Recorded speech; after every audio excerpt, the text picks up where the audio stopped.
عاقبة للمتقين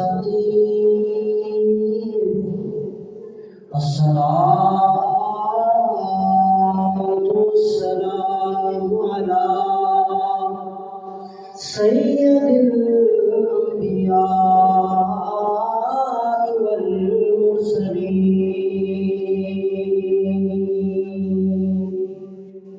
وعلى آله وأصحابه وأهل بيته أجمعين. أما بعد فأعوذ بالله من الشيطان الرجيم. بسم الله الرحمن الرحيم. من عمل صالحا من ذكر أو أنثى وهو مؤمن فلنحيينه حياة طيبة. صدق الله مولانا العظيم وصدق رسوله النبي الكريم العظيم ونحن على ذلك لمن الشاهدين. يا أيها الذين آمنوا صلوا عليه وسلموا تسليما. بواز درود محمد الصلاة والسلام على سيدنا رسول الله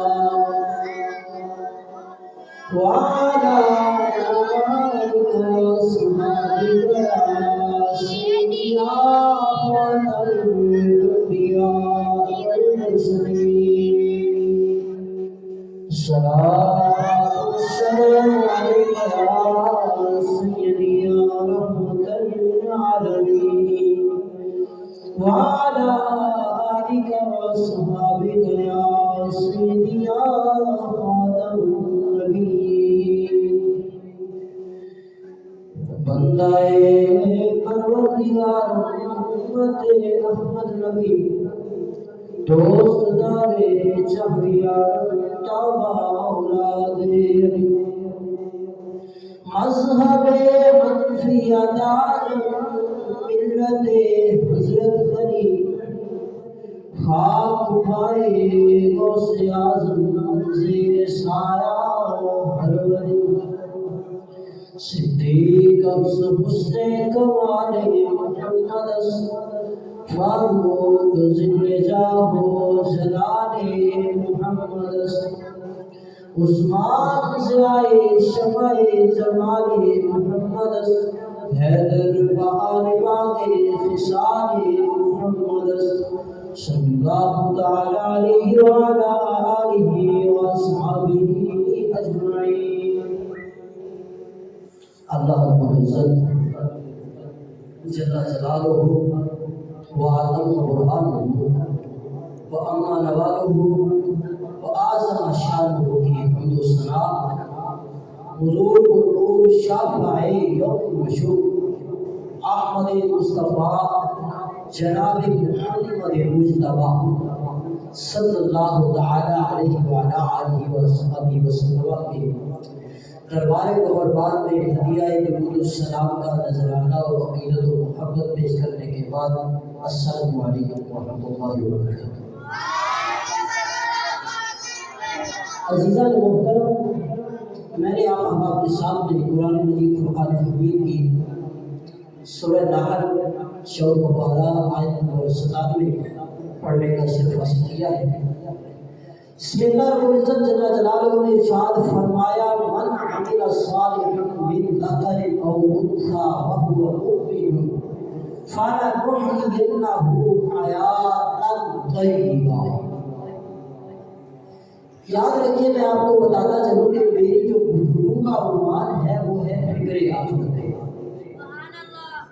ہم یہاں پہ آئے ہیں، دنیا میں آئے ہیں، تو ہمارا دنیا میں آنے کا مقصد کیا ہے؟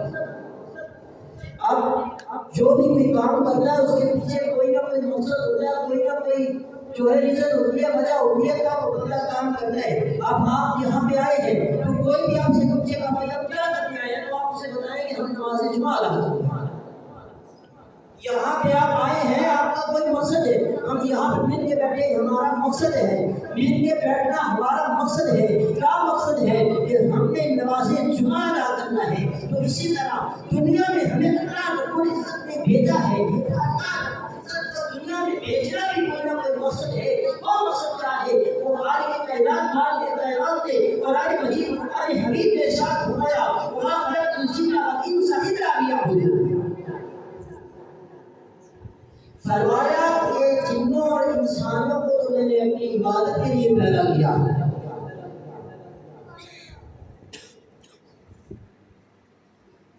اور انسان اپنا مقصد بھول گیا، اپنے آنے کا مقصد بھول گیا۔ اب یہاں پہ جو میں نے آئی پڑھی وہ اس میں اللہ رب العزت نے فرمایا من عمل صالحا من ذکر او انثى وهو مؤمن فلنحيينه حیاتا طیبہ، فرمایا کہ تم میں سے کوئی اچھے کام کرے، اچھے کام کرے، مرد ہو یا عورت، یہاں کا کوئی قید نہیں ہے، کوئی شرط نہیں ہے، یہاں تک کہ اچھے کام کرے، مرد ہو یا عورت، ادھر تک کوئی شرط نہیں ہے، کوئی قید نہیں ہے۔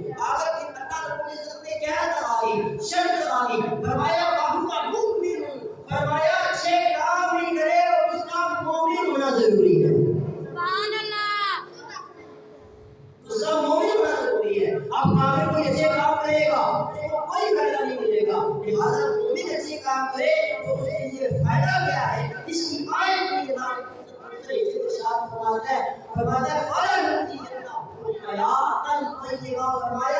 اگر وہ اچھے کام کرتا ہے تو ہم اسے ضرور اچھی زندگی دلائیں گے، سبحان اللہ۔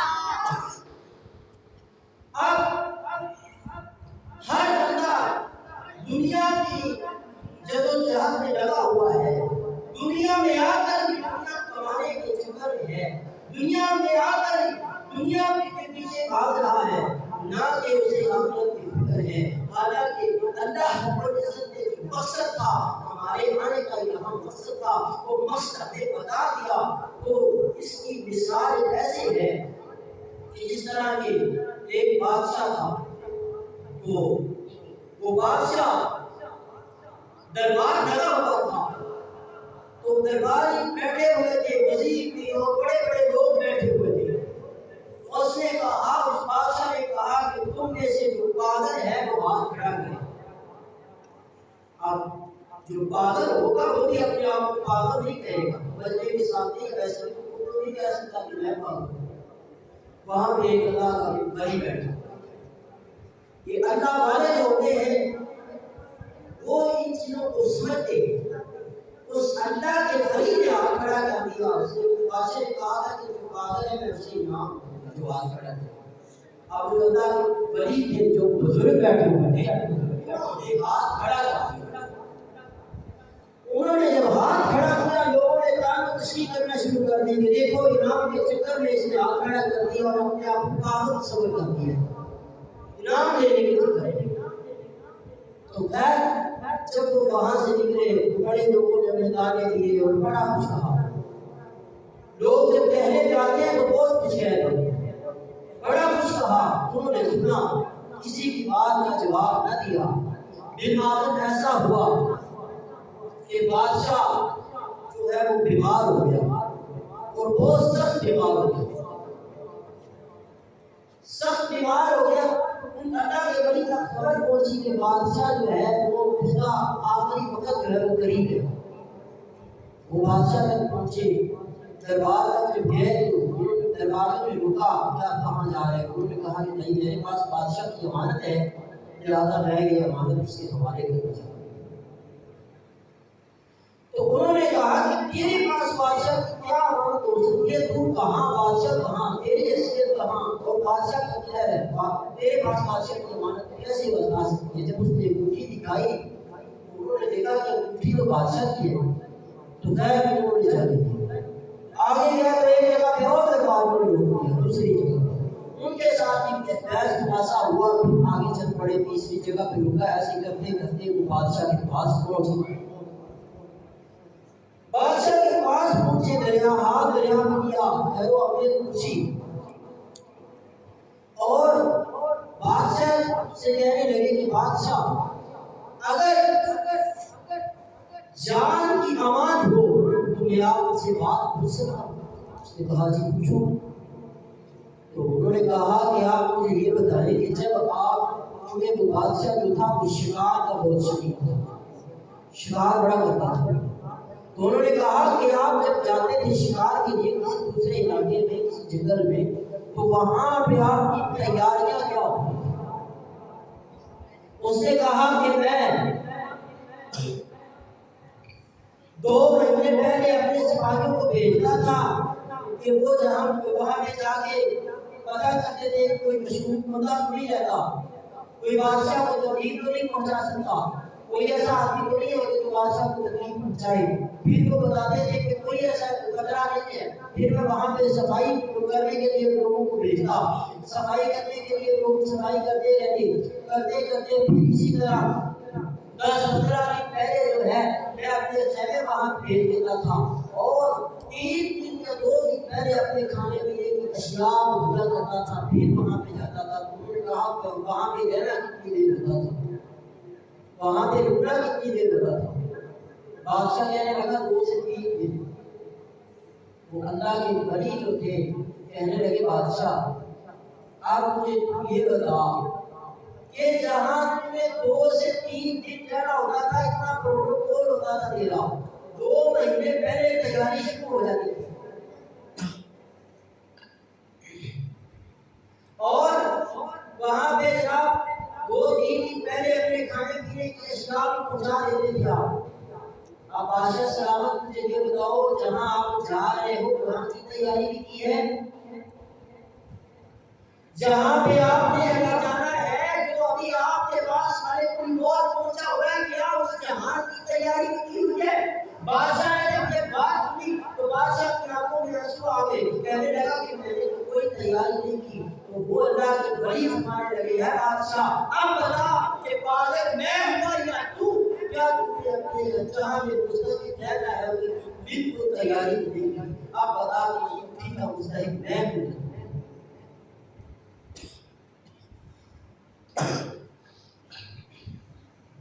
بادشاہ جو تھا وہ حیران ہو گیا، اور اللہ کے ولی کی بات سن کے اس کے نظر داری ہو گیا، کہنے لگا کہ حضور واقعی پاگل تو میں ہوں، کیونکہ میں نے اپنی آخرت کی تیاری نہیں کی، میں نے کوئی فکر نہیں کی، مجھے کوئی پتہ نہیں تھا، لہٰذا پاگل تو میں ہوں۔ تو اس اللہ کے ولی نے کہا اگر یہ بات میں اس وقت میں سمجھاتا جب وہ تخت پہ بیٹھا ہوا تھا، جب تیرا بچہ لگا ہوا تھا تیرے سامنے اور دربار تیرا سجا ہوا تھا، تلواری کے قریب تھے، خدام تھے، تیرے آس پاس تھے، تجھے میں اس وقت کے بعد سمجھاتا تو تو شاید نہ سمجھ پاتا، جیسے مجھے ابھی پتا چلا ہے کہ واقعی وہ تصدیق کر رہا ہے کہ پاگل تو ہے۔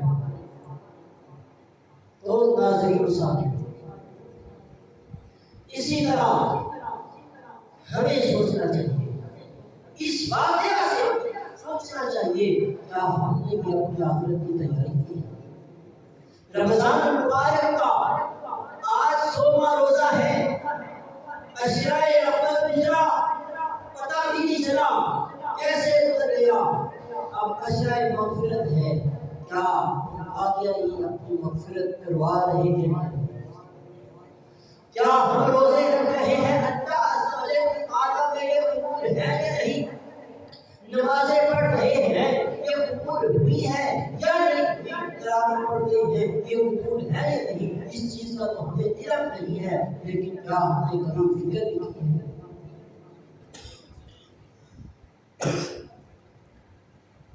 کیا ہم نے کبھی سوچا بھی ہے کہ اللہ رب العزت نے جو ہمیں عظیم تحفہ دیا ہے، اللہ رب العزت کا یہ ایسا عظیم تحفہ، ناظرین روزے فرض ہوئے، زمین پہ ہوئے، حج فرض ہوا زمین پہ ہوا، زکات فرض ہوئی زمین پہ ہوئی، تو جب نماز کی باری آئی تو نماز ایسا عظیم فریضہ ہے جو زمین پہ نہیں ہوا بلکہ خالق نے خود مخلوق کو عرش پہ بلا کے یہ نماز جیسے تحفہ اتنا قیمتی تحفہ کیا ہم اس کی قدر کر رہے ہیں؟ کیا ہم نے یہ سوچا ہے کہ ہر بندہ، میں نے پہلے شروع میں یہ بتایا تھا کہ ہر بندہ دنیا کے چکر میں ہے. وہ اس کی مثال یوں ہے کہ اگر کسی کے پاس ایک گاڑی ہے تو وہ کہتا ہے دوسرے کے پاس دو کیوں ہے، میرے پاس تین ہونی چاہیے، ایک کیوں میرے پاس دو ہونی چاہیے، جس کے پاس دو ہے وہ کہتا ہے میرے پاس چار ہونی چاہیے. کبھی یہ سوچا ہے کہ اگر ایک بندہ جو ہے پانچ بنتا ہے تو حجت شروع کرتا ہے. میں نے اور آپ نے کیا کبھی ہم نے یہ سوچا ہے کہ اگر ایک آدمی جو ہے وہ رمضان مبارک کے پورے روزے رکھتا ہے، شوال میں 6 روزے رکھنا سنت ہے، تو وہ شروع کرتا ہے. نیکیوں کے کبھی ہم نے یہ نہیں سوچا، نیکیوں میں کبھی آگے بڑھنے کا نہیں سوچا. ہر آدمی دنیا میں آگے بڑھنے کی کوشش میں ہے، ہر آدمی جو ہے وہ آخرت کی فکر ہم بھول چکے ہیں. اللہ ماشاءاللہ قرآن کی برکت کیا ہے، قرآن کو ہم بالکل بھول چکے. ہمارے بزرگوں نے بھی اس قدر آخرت کی فکر کیا کرتے تھے، اس قدر جو ہے اپنی مغفرت اللہ سے کروانے کی کوشش کیا کرتے تھے، اس قدر مغفرت طلب کیا کرتے تھے کہ امام اعظم ابو حنیفہ رحمۃ اللہ تعالیٰ کے بارے میں کہتے ہیں کہ انسان کو بارے میں کہتے ہیں بعض سے قرآن پاک کو تدبر کرتے ہیں. آج ہم اپنے آپ کو آج ہم اپنے آپ کو جناب حضرت غوث اعظم کو ماننے والا کرتے ہیں. تو غوث اعظم کے بارے میں یہ آتا ہے کہ آپ رحمۃ اللہ تعالیٰ علیہ عشاء کی جو نماز ہے، عشاء کے وقت سے 40 سال فجر کی نماز ادا کرتے ہیں. تو اس کا مطلب یہ ہے کہ پوری رات غوث اعظم کے مصلے پہ. کیا ہم مہینے بعد صرف یاد شریف کا مطلب ملا کے بس غوث اعظم کو ماننے والے بن جاتے ہیں، لیکن غوث اعظم کی نشی قدم پہ چلنے والے کب ہیں؟ ناظرین اور سامعین، بات یہ ہے کہ ہمیں ایک کوشش کرنی چاہیے کہ جب ہم دنیا میں اچھی زندگی گزار کے جائیں گے، اچھی اعمال کر کے جائیں گے، تو پھر ہمارے لیے آخرت کی زندگی بڑی مشکل ہے. اس کی مثال یوں ہے کہ ایک بادشاہ تھا، ایک جگہ پہ رول تھا کہ وہ بادشاہ کو منتخب کرتے اور 1 سال کے لیے منتخب کرتے تھے، اور 1 سال کے بعد وہ کسی جنگل بیابان میں اسے چھوڑ دیتے تھے جہاں پہ درندے اور دوسری جانور تھے، اور وہ بادشاہ کو کاٹ کر فوراً جو ہے وہ ہلاک کر دیتے تھے. تو ان کا یہ رول ہوتا تھا کہ سال کے بعد وہ باہر شہر کے دروازے میں کھڑے ہو جاتے اور جو بھی وہاں پہ اجنبی بندہ، یعنی اس شہر میں جو پہلی مرتبہ داخل ہوتا وہ ان کا بادشاہ ہوتا، وہ ان کا بادشاہ مقرر ہو جاتا. اس کا استقبال کرتے، اسے تخت پہ بٹھا دیتے، جیسے ہی سال ہوتا تو اسے پکڑ کر اس جنگل میں چھوڑ دیتے. اسی طرح سال کا مکمل ہوا تو بادشاہ کے نئے بادشاہ کے استقبال کے لیے باہر کھڑے ہوئے ہیں. تو ایک تاجر تھا، وہ تجارت کی غرض سے اس شہر میں داخل ہوا. جیسے ہی اس شہر میں داخل ہوا، ان لوگوں نے اس کے گلے میں ہاتھ ڈالنے شروع کر دیے اور جناب اس کا استقبال کرنا شروع کر دیا. اس نے کہا کیا کر رہے ہیں؟ اس نے کہا یہ کیا ماجرا، کیا کر رہے ہو؟ کہنے لگے کہ بھائی آپ ہمارے بادشاہ ہو. کہنے لگا مجھے تو سلطنت کے رول ہی نہیں پتا، میں تاجر ہوں، تجارت کے معاملات، تجارت میرا شعبہ ہے، میں نے کبھی حکومت کی نہیں. حکومت کس طرح ہوتی ہے مجھے تو اس بارے میں علم بھی نہیں ہے. اس نے کہا، انہوں نے کہا بھائی آپ کو علم ہو یا نہ ہو، آپ ہمارے بادشاہ ہو، لہٰذا آپ کو حکومت کرنی پڑے گی.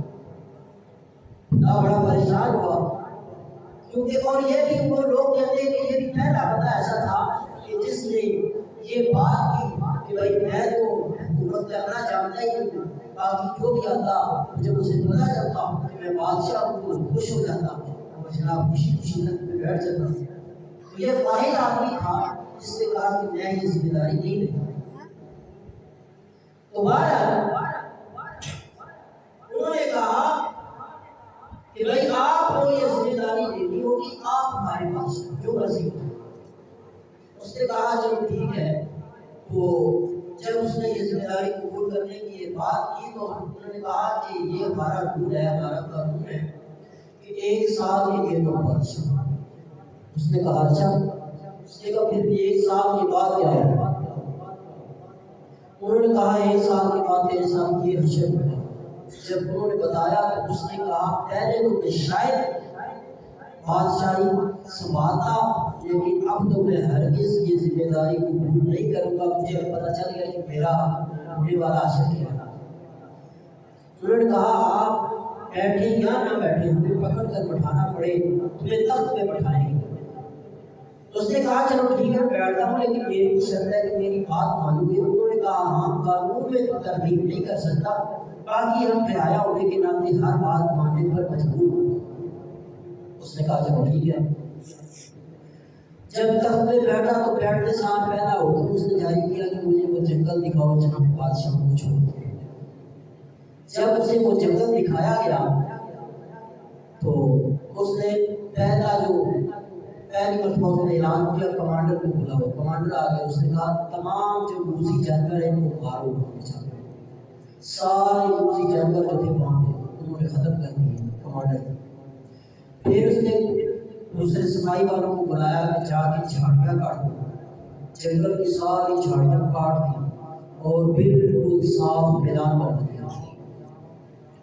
بالکل جب صاف میدان بن گیا اس نے وہاں پہ گھر بنانے شروع کر دیے، پانی بنوا دی، کنویں لگوائے اور جناب بڑا جو تھا پریئر کی ماحول بنا دیا۔ پھر وہاں دور دراز علاقوں سے اس نے بندوں کو بلایا، لوگوں کو وہاں رہائش دی، اور اسی طرح جب سال پورا ہو گیا تو انہوں نے اس سے لوگوں کو بلایا، کہا کہ بھائی آپ مجھے وہاں پہ چھوڑ کے آؤ اس جنگل میں، تمہارا وعدہ پورا ہو گیا تو اب مجھے چھوڑ کے آؤ۔ انہوں نے کہا کہ نہیں، آپ ہمارے مستقل بادشاہ ہو۔ اس نے کہا کہ آپ کا 1 سال کا وعدہ ہے تو آپ مجھے چھوڑ کے آؤ۔ انہوں نے کہا کہ بات یہ ہے جو بھی بادشاہ ہمارے پاس آتا رہا اسے یہی فکر نہیں کہ جناب میں بھی اقتدار میں ہوں، میں طاقت میں ہوں، میری حکومت ہے، میری بادشاہی ہے، میری سلطنت ہے، میں جو چاہوں کروں۔ اس نے اپنی آگے کا سوچا نہیں کہ آگے اس کے ساتھ ہونے والا کیا ہے۔ آپ واحد ایسے انسان ہو، ہماری سمجھ میں آپ اسی لیے آ گئے ہو کہ آپ کو اپنی آخرت کی فکر ہے اور آپ کو اپنی آگے والی منزل کی فکر ہے کہ میرے ساتھ آگے ہونے والا کیا ہے۔ انہوں نے کہا جو آدمی یہاں پہ آخری منزل کی فکر کر رہا ہوگا تو وہ ضرور ہماری نظروں میں دوسرے جہان کی فکر بھی کر رہا ہوگا۔ جو اپنی آخرت کی فکر کر رہا ہوگا وہ بادشاہ کبھی اپنی رعایا پہ ظلم نہیں کر سکتا۔ اسی لیے آپ ہمارے مستقل بادشاہ۔ تو سامعین، ہمیں بھی صحیح سبق ملتا ہے کہ ہمیں اپنی آخرت کی فکر کرنی چاہیے۔ ابھی عشرۂ مغفرت ہے اور رمضان مبارک کی بابرکت گھڑیاں ہیں، تو بھرپور ہمیں جو ہے اللہ